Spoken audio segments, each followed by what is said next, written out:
Nous allons entamer la translation.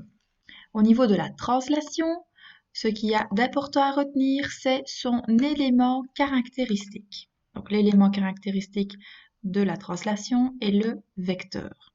Je vous rappelle qu'on avait défini en classe le vecteur comme étant un segment orienté. Donc le vecteur est caractérisé par 3 éléments.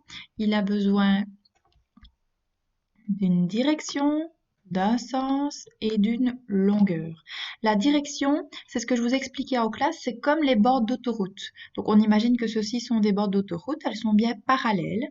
Heureusement d'ailleurs, je vous avais dit, sinon les voitures se rentraient toutes l'une dedans. Donc quand on est sur une bord d'autoroute, on est dans la bonne direction. Après, le sens indique si on va prendre l'autoroute dans ce sens-là ou alors dans ce sens-là. Et la longueur détermine de combien on doit avancer.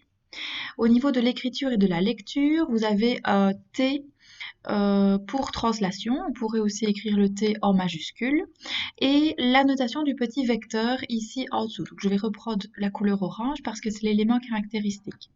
Donc c'est XY avec une flèche qui va vers le Y. Donc on pourrait ici considérer donc que nous allons faire voyager des points selon le vecteur orange XY. Dans l'écriture, on met entre parenthèses l'objet de départ. Donc ici, on va considérer le point A comme l'objet de départ et on va le faire glisser selon la translation de vecteur orange. Donc le A glisse vers le bas à droite selon ce vecteur-là. Donc il a bien respecté d'être dans les bandes d'autoroute, entre guillemets, donc dans le faisceau de parallèle. Au niveau du sens, on est bien en train de descendre, donc on va par là.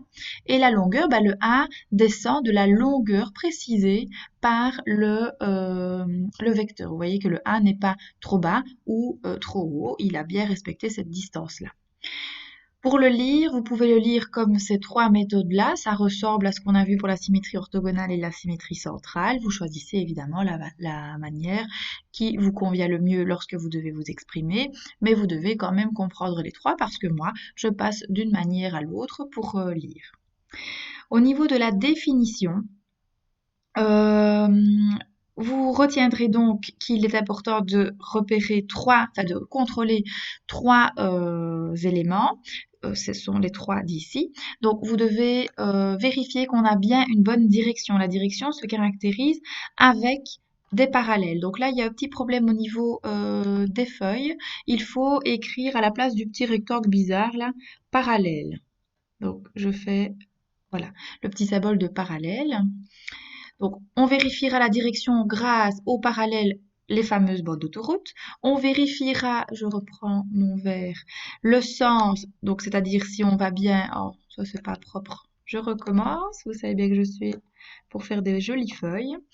Donc je disais, au niveau du sens, c'est vu par rapport à la flèche, donc est-ce que je descends, est-ce que je monte, est-ce que je vais à gauche, à droite, et une longueur respectée ici avec les barres verticales. Alors, au niveau des points fixes, la translation n'admet aucun point fixe, sauf si le vecteur est nul.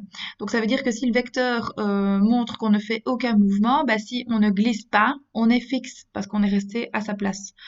Voilà pour les points fixes de la translation. Et au niveau de la construction, évidemment, on va construire des parallèles. Vous l'aurez compris, c'est ce que je répète depuis le départ. Je vous invite à aller voir la vidéo de ce QR code-là qui vous expliquera les 5 étapes détaillées ici.